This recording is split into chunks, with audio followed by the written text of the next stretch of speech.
আর ইতিমধ্যেই নন্দীগ্রামের দিকে নজর রাখতে হচ্ছে, কারণ নন্দীগ্রামে তৃণমূলের প্রতিনিধি দল তৃণমূল গড়ায় বিবস্ত্র করে নন্দীগ্রামে মহিলাকে বিবস্ত্র করে মারা হয়, মারধরের অভিযোগ স্থানীয় বিজেপি নেতার বিরুদ্ধে। আর আজ এই নন্দীগ্রামে এই মুহূর্তে আপনারা যে ছবি দেখছেন পৌঁছে গিয়েছেন তৃণমূলের প্রতিনিধি দল। আমাদের সঙ্গে রয়েছেন আমাদের প্রতিনিধি সুজিত, আরো বিস্তারিত বলবে। সুজিত, নন্দীগ্রামে তৃণমূলের প্রতিনিধি দল এসে পৌঁছলেন, কারা কারা রয়েছেন, কি তারা ঠিক কোন কোন জায়গায় এই মুহূর্তে পৌঁছবেন, কার কার সঙ্গে কথা বলবেন, কি আপডেট পাওয়া যাচ্ছে? যেমন নন্দীগ্রামে রাজ্য তৃণমূলের যে প্রতিনিধি দল এসছেন তারা কিন্তু ইতিমধ্যেই পৌঁছে গেছেন নন্দীগ্রাম হাসপাতালে, কারণ নন্দীগ্রাম হাসপাতালেই রয়েছেন চিকিৎসাধীন অবস্থায় ওই নির্যাতিতা, যে নির্যাতিতার সঙ্গে কথা বলা, তার স্বামীর সঙ্গে কথা বলা এবং সবকিছু করার পর যেটা জানা যাচ্ছে যে ওই নির্যাতিতার যাতে ভালো চিকিৎসা হয় তার জন্য কলকাতা নিয়ে যাওয়ার সিদ্ধান্ত হয়েছে।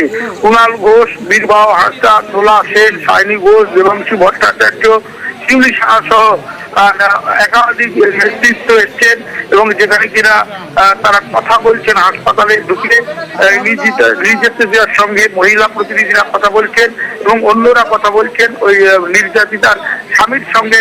সবকিছু কথা বলার পর যেটা তারা সিদ্ধান্ত নিয়েছেন কলকাতা নিয়ে গিয়ে বেটার চিকিৎসা দেওয়ার চেষ্টা হবে।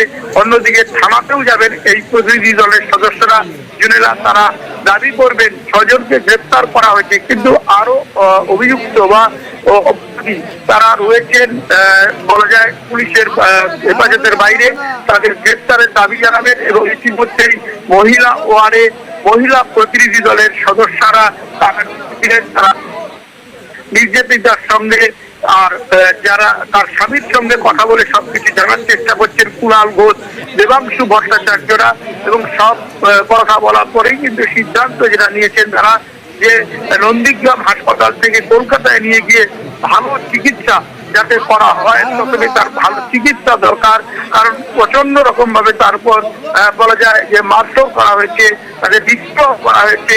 আহত অবস্থায় মেয়েকে নিয়ে ভর্তি ওই নিগৃহীতা